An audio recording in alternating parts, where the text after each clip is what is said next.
A particle moving in a circle of radius r with a uniform speed taken a time t to complete one revolution.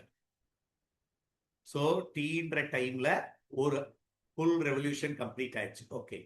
If this particle were projected above the first part, if this particle were projected with the same speed at an angle theta to the horizontal, okay, the maximum height attained is 4r, the angle of projectile. There are two parts are there. First part, a particle is going in a circle. Radius கொடுத்தாச்சு, அது travel பண்ற ஸ்பீட v வச்சுக்கிட்டோம். சரி, ரெண்டாவது பார்ட்ல அதே ஸ்பீடுல ஒரு பாடியை ப்ரொஜெக்ட் பண்ணும். இது h மேக்சிமம் ஹைட் அட்டைண்ட 4r, இந்த ஆரோட ரிலேட் பண்றோம். தீட்டா, இந்த தீட்டாவை கண்டுபிடிக்கணும். So there are two parts. இதுக்கு அதுக்கு சம்பந்தமே கிடையாது. ஃபர்ஸ்ட் பார்ட்டுக்கு செகண்ட் பார்ட்டோ சர்க்குலர் மோஷன், இது projective motion.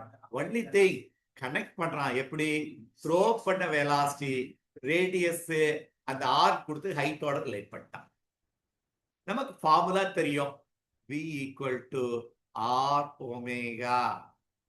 It is time period t என்ற ஒரு டேர்ம் கொடுத்ததுனால r into 2 pi by t.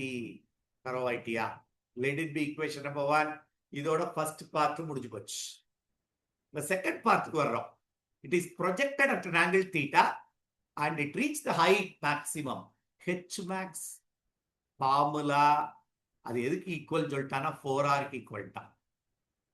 அதுக்கு ஃபார்முலா உனக்கு தெரியும், u squared sin squared theta by 2g நமக்கு தெரிஞ்ச ஃபார்முலா. இப்போ இந்த it is thrown with the same velocity as that of it revolving with the speed. அப்போ இந்த r by 2 pi by t இந்த வீக் பல போட வேண்டியதான். இப்போ ஆனா நம்ம கால்குலேட் பண்ண வேண்டியது ஆங்கிள் sin squared theta வெளியே எடுத்துரு. sin squared theta வெளியே எடுத்தா இந்த டேர்ம்ல 4r into 2g divided by u squared. u squared பதிலா நேரா இதை போட்டுடலாமா? அப்போ 4r 2g by u squared, இதை ஸ்கொயர் பண்ணு, r squared 4 pi squared by t squared. Cancel பண்ணுவோமா? So 4 gets cancel, 1r gets cancel.